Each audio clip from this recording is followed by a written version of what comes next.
We're here today at the Enterprise 2.0 conference asking attendees what they think about social learning.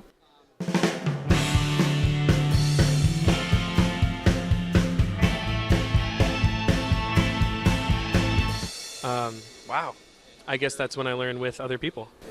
Use new ideas to influence people to look at learning in a different way. That would be people teaching each other. How do I define social learning? Collaboration.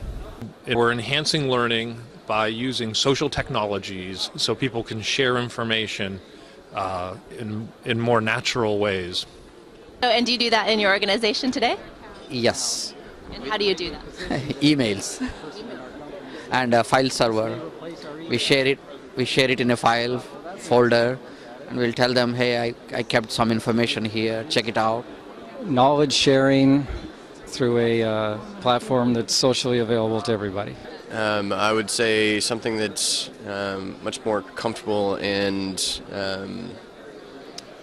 not as structured necessarily as a kind of classroom learning.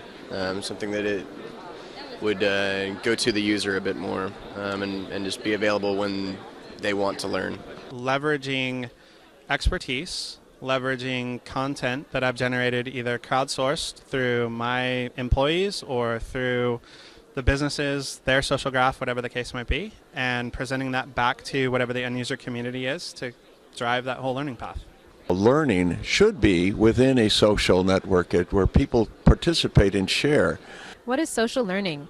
It is learning through engagement with your peers, probably with outside information that exists on the web or in other multimedia resources, and probably real-time engagement with all of these resources and all of these people to develop common solutions and common goals. I guess it's an attempt to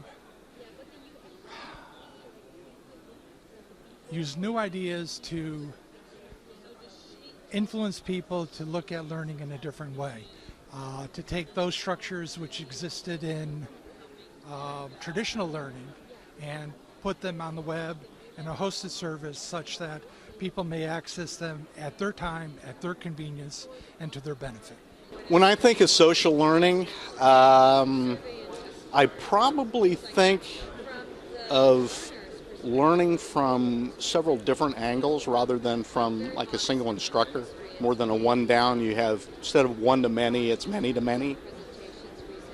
Right, thank you. Really?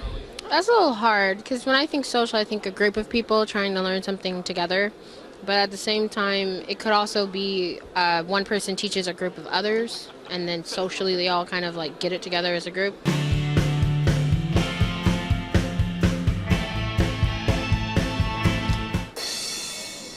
Knoodle.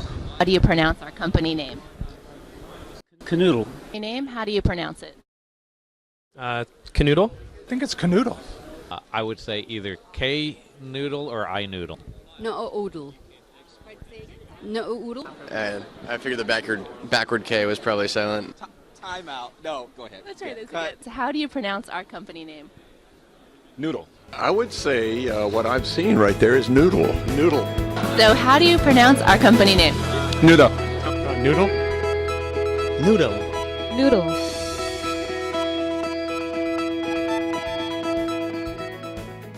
I don't know. So the K is silent. Oh no! Noodle. Something very tasty and delicious, and we like it. All right. Yeah, it is an interesting name. Because I always, it's some name that just stick in my head. So, really. Thank you. Here today at the Enterprise 2.0 conference asking attendees what they think about social learning and how they define it and what their name is and if they want $10. So we're live at Enterprise 2.0. I am done with this, Gian.